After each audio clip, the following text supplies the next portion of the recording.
Koiran lautasmalli on semmoinen, että todellakin tätä lihaa on se noin puolet. Ja sitten kasviksia tai hiilihydraatteja, riisiä, viljatuotteita, niin sitten semmoinen 30% suurin piirtein ja sitten rasvaa loppu. Kyllä mä haluan henkilökohtaisesti tietää, mistä se ruoka tulee ja mistä se oikeasti on tehty, jotta mä voin suositella sitä sitten potilaiden omistajille. Et mielestäni erittäin tärkeää.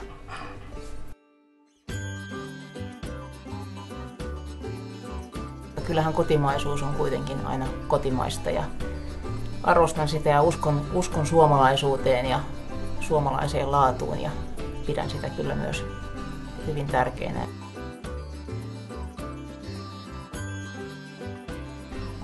Ylipaino on todella iso ongelma tänä päivänä. Isoin ongelma on kyllä siellä narun toisessa päässä, valitettavasti. Että kyllä se sieltä omistajista lähtee, koska eihän se koira sinne jääkaapille mene. Koiraa ei tarvitse rakastaa kuoliaaksi syöttämällä.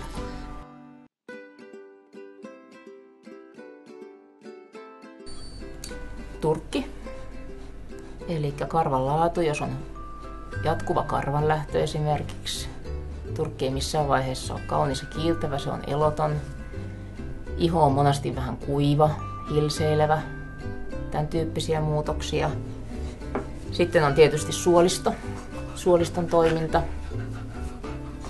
Eli jos on jatkuvasti toistuvia ripuleita tai vatsan löysyyttä, ilmavaivoja, oksentelua, kaikki tämmöiset ruoansulatuselimistön jatkuva oireilu.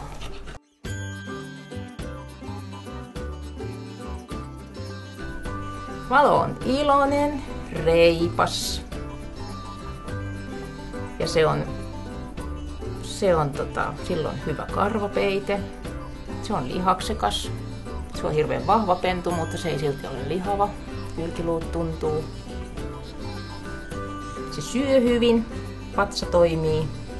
Kaikin puolin hyvin valoisa tyyppi. Vaikkakin nyt kovin uninen.